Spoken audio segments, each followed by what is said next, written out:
Minggu ini kita akan pilih 3 pemain yang mempunyai double game week pada game week ke-24.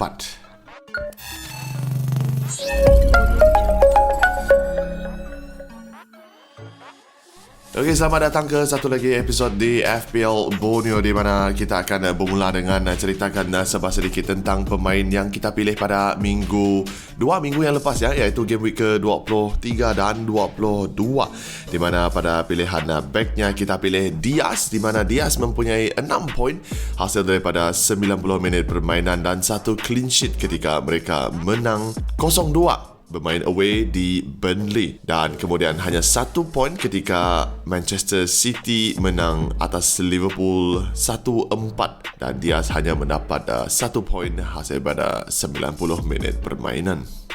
Dan kemudiannya untuk midfield kita pilih Maddison daripada Leicester, di mana pada game week ke-22 mendapat 11 poin hasil daripada 90 minit perlawanan, 2 assist, 1 clean sheet, 2 bonus ketika mereka menang Fulham bermain juga away 0-2. Dan kemudian pada game week ke-23 hanya mendapat 2 poin hasil daripada 90 minit perlawanan dan 1 clean sheet ketika mereka draw 0-0 menentang Wolves. Dan untuk pilihan forward ataupun hadapan kita, Lacazette daripada Arsenal nampaknya tidak perform untuk 2 game week yang tersebut, iaitu hanya mendapat 4 poin hasil daripada 45 minit perlawanan dan 1 assist ketika mereka kalah menentang Wolves 2-1, dan 1 poin hasil daripada 58 minit perlawanan ketika mereka juga kalah menentang Aston Villa 1-0. Okey, itu adalah cerita tentang pilihan kita untuk minggu lepas, dan sedikit update untuk top 5 kita di FPL Borneo. Sekarang masih leading lagi dengan 1,509 poin, kemudian diikuti oleh Jerantut FC dengan 1,485 poin, dan Instincts naik ke tangga ketiga dengan 1,458 poin.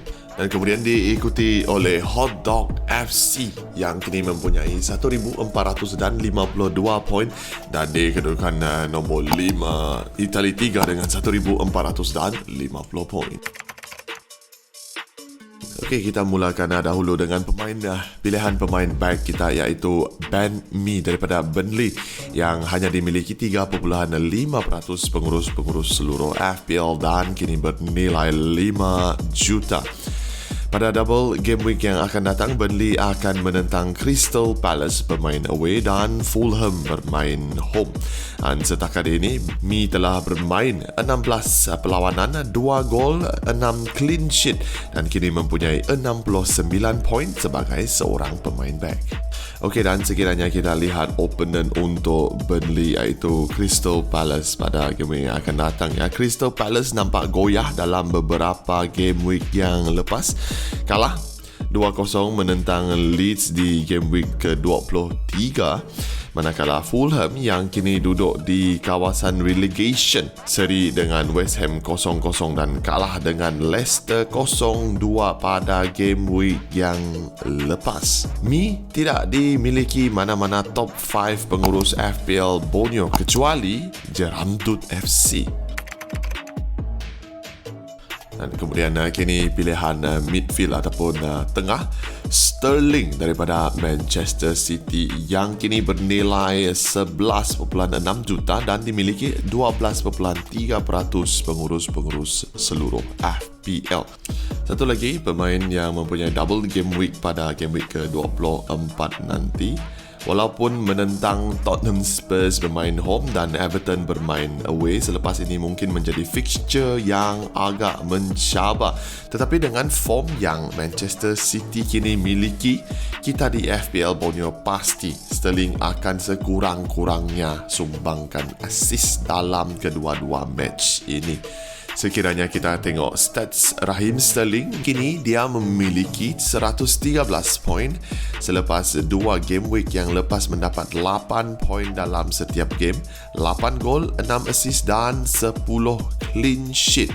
Manakala sekiranya kita lihat opponent iaitu Spurs sekarang juga off form dalam 4 matches ataupun 4 perlawanan yang lepas. Spurs hanya menang 1 game week iaitu menentang West Brom pada game week ke-23. Dan sekiranya kita lihat FPL Borneo dalam top 5 kita, hanya Itali 3 yang memiliki Sterling dalam pasukannya.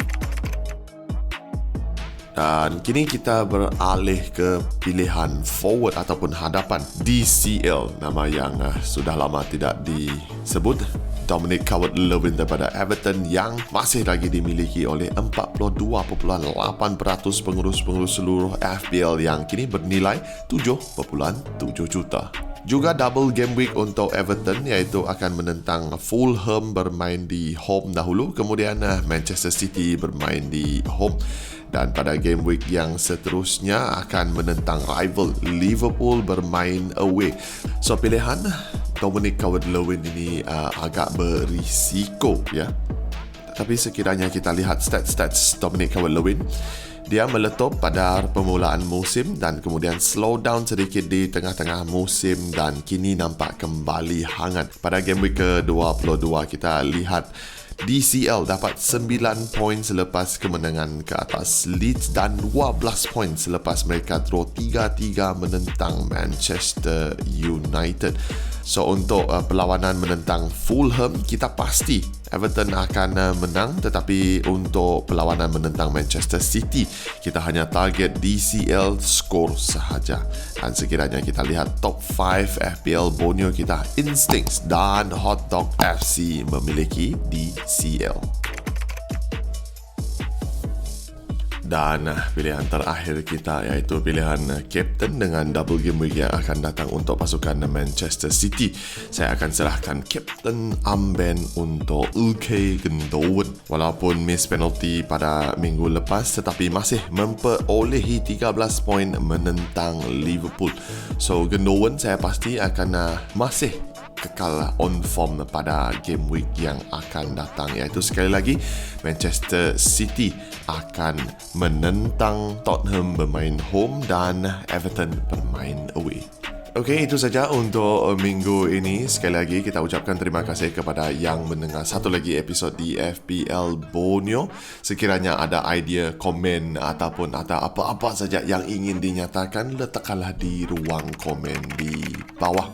Kita juga ingin ambil peluang ini untuk mengucapkan selamat tahun baru Cina kepada semua pengurus-pengurus yang merayakan tahun baru Cina. Tetapi ingatlah untuk patuhi SOP ya. COVID ini masih lagi ada di Malaysia.